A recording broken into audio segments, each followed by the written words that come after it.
Congratulations. Good to see you again. I see the smile that's on your face. Is that just a small example of how excited you and your teammates are to be here? Yeah, for sure. And, you know, I watched you growing up, so it's always good to see you, Jim. No, this is obviously very special for us. It's something that we worked very hard for, so we're looking forward to being here and looking forward to competing. Far back, Gerrit, Bill Plunkett in the middle. Yeah, Gerrit, all the way back here, fellow Orange County. And a lot of the statistics are very similar between the Yankees and Dodgers offenses, chase rate, home runs, slugging especially. What's the challenge of facing a lineup like that with plate discipline and power?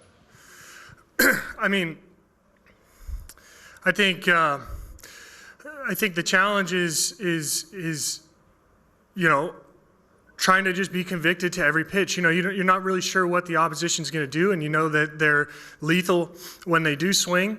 So, you know, you gotta give every pitch a chance. You know, by fully committing to it, and you know, so be it if the ball gets hit. Hopefully, you take those situations and you learn from them, just like you do when you have success. Second row on your left, Gerrit, Barry. Hey, Gerrit, Barry Bloom. How are you? Hey, Barry. So a couple of years ago, when Judgy was about to go to free agency, you were pretty vociferous about wanting him to stay. Do you feel the same way about Soto? And have you had any conversations with him? Are you trying to lobby him at all yet? I've left him alone in terms of that. You know, I certainly would love to see him stay. I think he's a wonderful player, amazing talent. You know, and hopefully, you know, the actions of the organization, both of his teammates and everybody, you know, that pours into this club speak for themselves in terms of, you know, how much we want him and you know, what he means to us, especially while he's here. And not wanting to take anything away from anybody else, but do you consider that he's the major reason why you're here this year? And last year you had an 82-80 season? Yeah, certainly. I mean, obviously, Aaron being healthy all year has played a huge role as well, and the rotation has been fantastic. I mean, there's a lot of credit to be, you know, divvied up amongst all the players. I mean, it always takes a full 26-man roster to get to this position, and you never know who's going to contribute in big games as we go forward. But, you know, to say that Juan has been extremely consistent and extremely potent throughout the entire season is.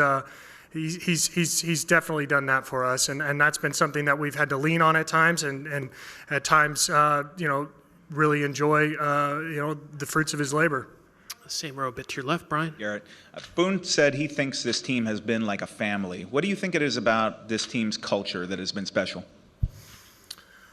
You know, I think our communication is high. I think, you know, we're really honest with each other about our emotions and about our feelings. I think that we are, you know, really connected in the way that we play. We try to learn from our mistakes and just have open conversations about those things. And I think, you know, when you have that type of closeness with your teammates, that's the kind of stuff that fosters relationships, you know, that translate both to playing well and also having friends or family for a long time.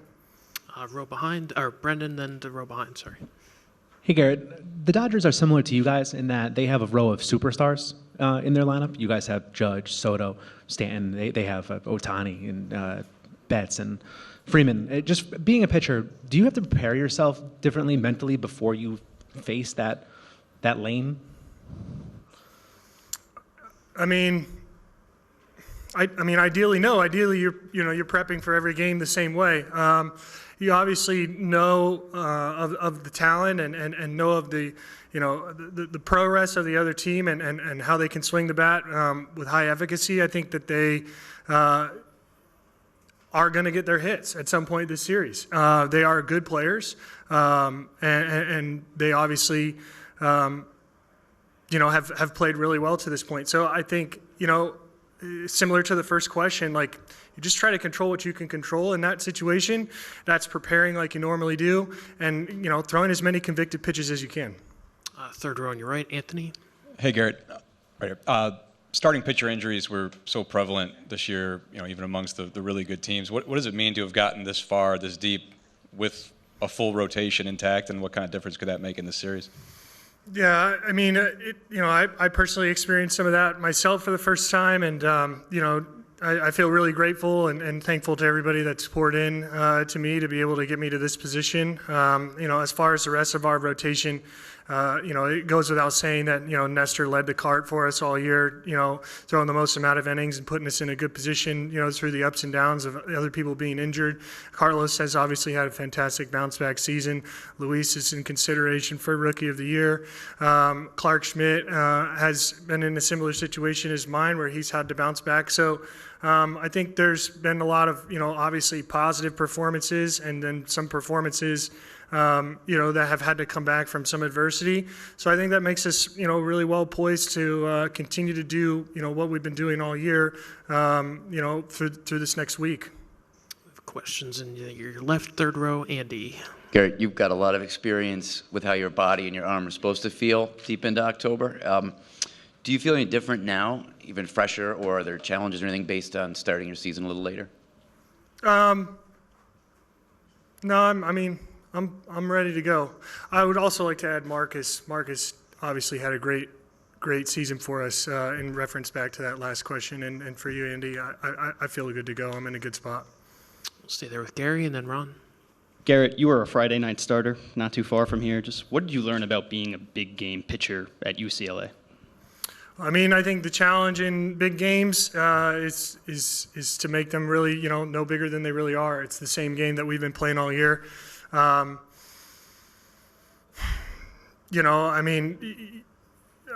feel like, to a certain extent, I really enjoy these moments. Just personally, I think that's, maybe part of experiencing a lot of them along the way, but also just the excitement that comes with competing against the best. And I guess, in UCLA, having pitched big games there and then going through my career, it's been a wealth of experience that I've enjoyed. We'll stay there with Ron. Going back to your previous series experience, was there any difference in attitude or approach between games 1 and game 5? In 19. We made an adjustment between game 1 and game 5.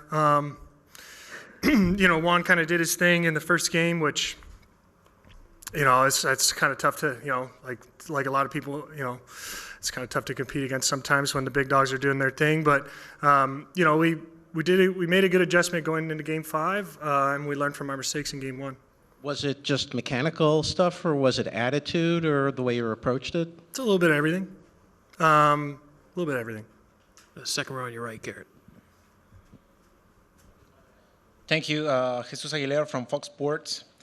What did Fernando Valenzuela's death means to you? Again, previously, World Series between Yankees and Dodgers. Yeah, I was really saddened to read about it the other day.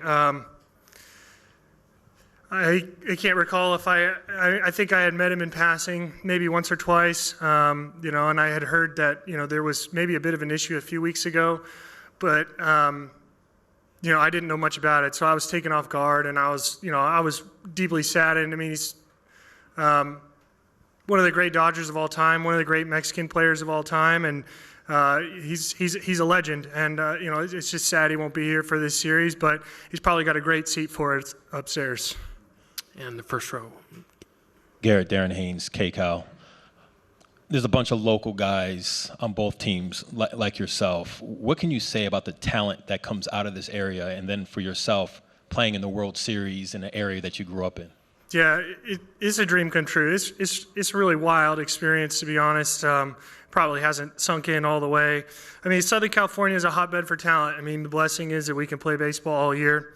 So there's always time to work on your game. Sometimes, actually playing all year may not be super beneficial, but, for the most part, it's a collection of great talent, which I think, it's really easy to see sometimes the cream that rises to the crop, and that's why you see a lot of great players come out of this area. And a quick follow-up, your manager said if you go to USC, you're a Trojan for life. If you go to UCLA, you're a Bruin for 4 years. What's your take on that? Yeah, Aaron and I don't always agree on everything. We'll stay in that row with Jake. Hey, Gerrit. That time away that you spent kind of at the beginning of the season dealing with your arm injury, was there anything you learned about yourself or about the game of baseball from kind of having to take that time off? Yeah, I mean, I had, I had a few interesting experiences and new perspectives that I otherwise hadn't had. Obviously, when we were at home, I was at all the games. But when the team goes on the road for 9 or 10 days, and you're playing with your kids every day and you're doing rehab, just the speed of the game, you kind of lose a little bit of feel for that, and you kind of lose a little bit of feel for the stresses or the ups and downs that emotionally the club is going through. So. Coming back into some games off the road trip is a really interesting perspective to just kind of view the game like very freshly and not be tainted with, some of the emotions that have been going on in the clubhouse or really just seeing the speed of the game. I found myself, feeling really blessed a lot of times to just take in a lot of the great players that we have, and see the game from just like, more of a,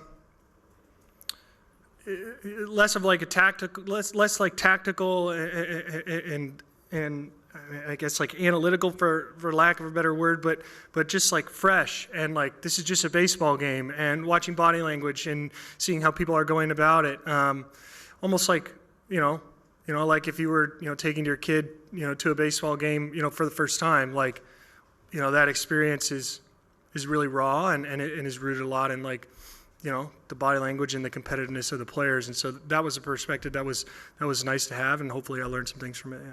Do 2 more quick ones in the third row on your right. Hey, Gerrit, you mixed in a few sinkers against the Guardians in that Game 2 start. Do you see that pitch playing a role against some of the Dodgers righties? Yeah, I mean, I foresee myself doing whatever's necessary to get the out. We'll finish up about 8 rows back on your right. Right here. Hey, Gerrit. Ray from Extra TV. Of course, you're on a team that's full of superstars and MVPs, but how do you guys keep each other grounded on and off the field, especially entering a stage like the World Series? That's a great question. I think, I think it comes down to the way that we prepare to do, kind of the mundane things. I think our leaders set a great example in going about their business every day and taking a professional and focused approach. Ideally, that permeates throughout the rest of the group, and there's opportunities for everybody on this team to be a leader at any different time. But there's a lot of stuff that goes on behind the scenes, and if you're taking, those reps at a championship level, preparing yourself for, trying to have championship execution while you're on the field, I think that's really what keeps you grounded, because the lights aren't on you, the TVs aren't on you, there's no glory while you're grinding in the cage. But if you go about your business the same way, it just kind of builds a connectivity between the two. All right, Gerrit, thank you so much. Appreciate it. Thank you. The Yankees will